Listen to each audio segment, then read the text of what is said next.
to the killing of a 19-year-old Tsonga boy from Limpopo in Western Cape, Mossel Bay. I myself am a 19-year-old Tsonga and I'm supposed to start fearing for my life too. First of all, I'm just going to send out my deepest condolences to the family for their loss. I think it's cruel and heartless what they're going through and what the community... So what's happening now is that South Africans are trying to cover up this evil by saying that the guy was a thief, he was a gang member, he was caught stealing. I pulled this off from his relatives' page. They are protesting seriously, asking for justice for this guy. But look at what these monsters, his fellow contributors, are saying. That he was a gang member, he was a thief. A few months ago, I made this video. If you look like a foreigner, you are a target. If you are dark-skinned, you are a foreigner. If your head is the wrong shape, you are a foreigner. If you have a funny accent, you are a foreigner. If you don't speak isiZulu, you are a foreigner. I'm calling on President Cyril Ramaphosa to step in before things get worse. Because this aggression that our people have towards foreigners is not going to remain confined to just undocumented immigrants. It's going to be directed towards anyone that they perceive to be a foreigner.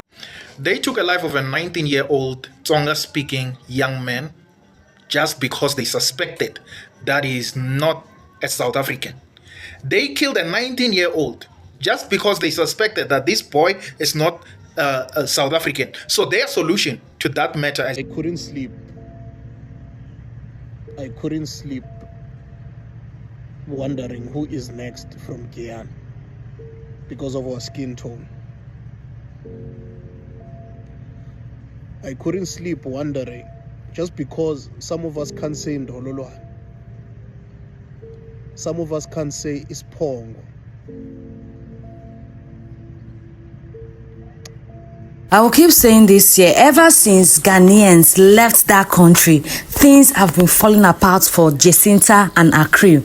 We all know that something happened yesterday in South Africa. Some group of South Africans march protesters unalived a 19-year-old boy because they thought the guy was a Ghanaian or a Nigerian or a Senegalese because of his skin color and he doesn't speak Zulu.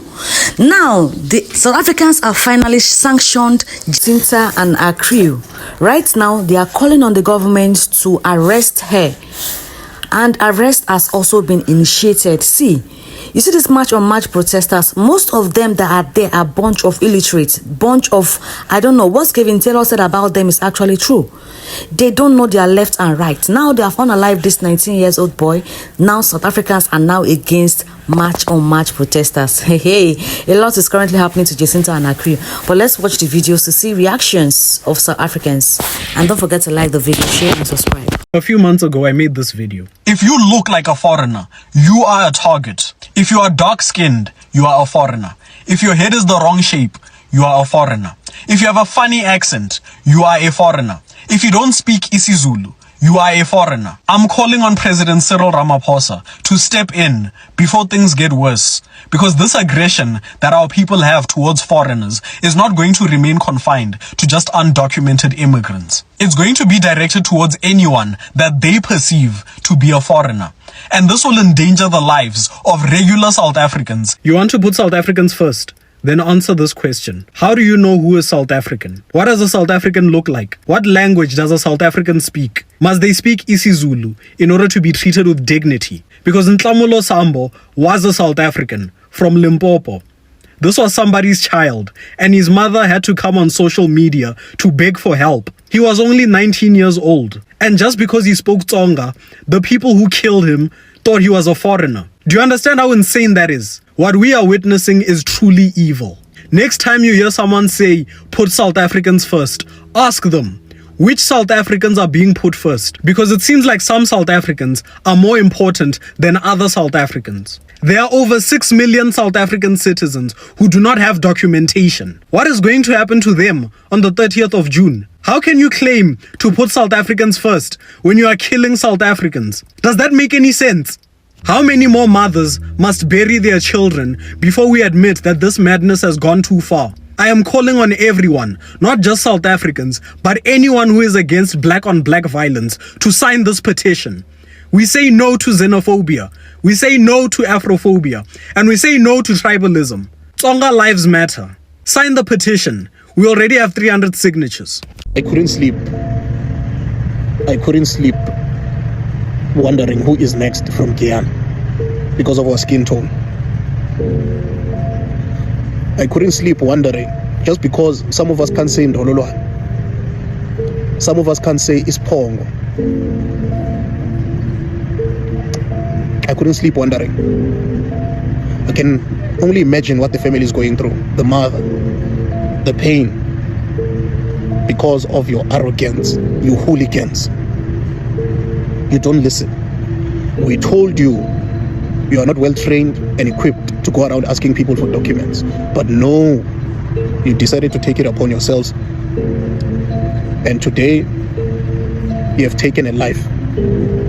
Not just a life. You have taken a South African life. You have deprived a woman, a mother, from hugging her son again.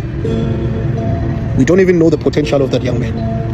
He could have been the next president of South Africa.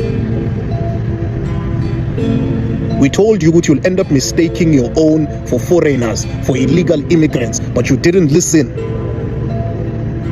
You reap what you sow. Apha manga wami namhlanje ningithuka yini le yinjani nibulala umntana womuntu namhlanje,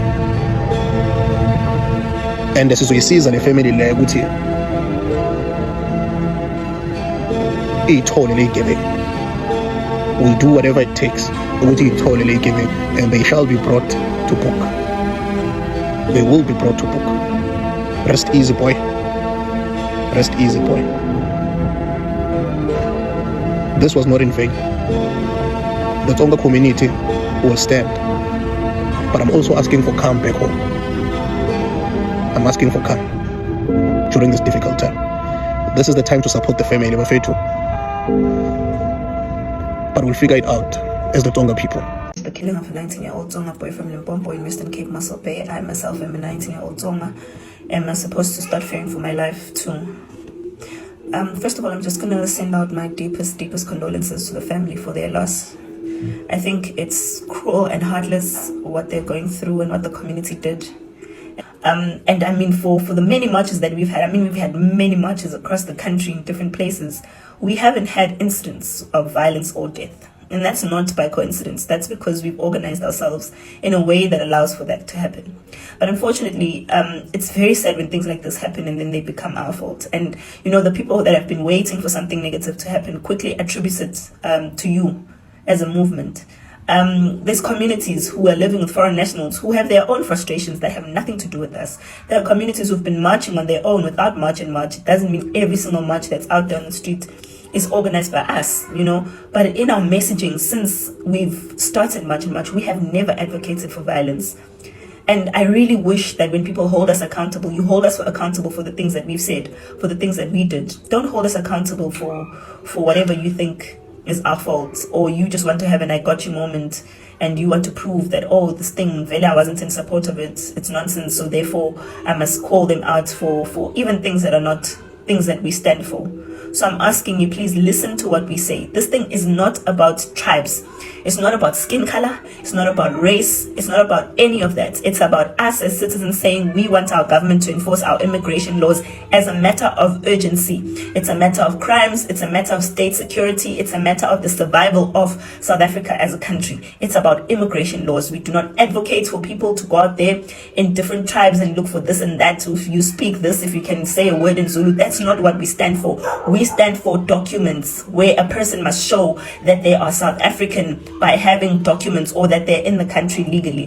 Whether that person speaks French or speaks Tonga or speaks Shona or speaks whatever language, it's not what we are about. We are advocating for people who are in this country to be here legally, to be abiding by the laws of the country, and for them to respect South Africa.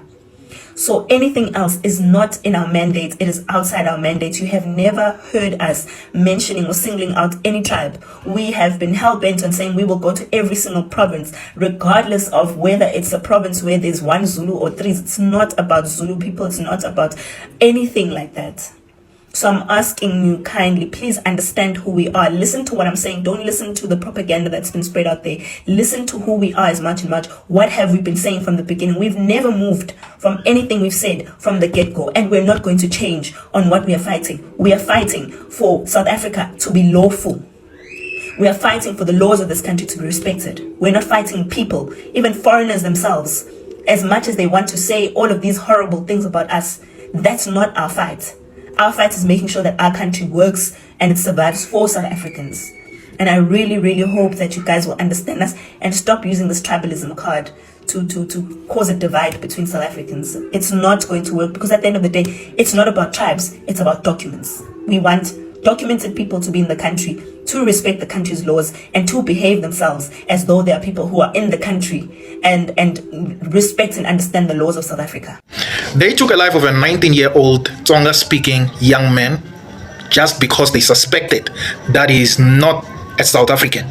They killed a 19-year-old just because they suspected that this boy is not a South African. So their solution to that matter is that they have to take his life. I'm a Tsonga-speaking person. The language that I speak is being spoken in Mozambique and some part of Zimbabwe. How safe am I? Because even the people that are leading that nonsense, they don't even know other people's languages. So how are they going to verify that this is Venda, this is Tsonga, this is Spady, this is South African Tsonga, this is Mozambican Tsonga? Because they don't even know. We won't even come to accents. They don't even know the languages. Now, because some of us are dark-skinned, now just because some of us speak Tsonga language, we are not safe for that, for just that reason. 19-year-old. If you have a sibling or someone you love that is that young, you'll understand that it's not something that's on the news and it will just pass. There's a mother, there's a sister, there's a family left with pain that will be there forever. So now, are we becoming that blood country that we are going to fix the country by the blood of the foreigners? Let's say you are kicking foreigners out. Are you kicking them out by killing them? Is that the strategy? How safe are Tsonga people? How safe are Tsonga people? Pedi people, how safe are they?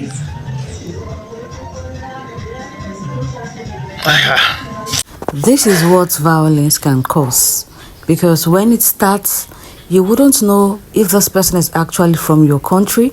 You start attacking them. Now, South Africans are now attacking and buying their own people. That is the height of it all, because you thought this person was a foreigner and you buy them. And if you guys listen to the speech Jacinta make, it didn't add up. Jacinta, your speech did not add up. Nothing was important in that your speech. You were just blabbing.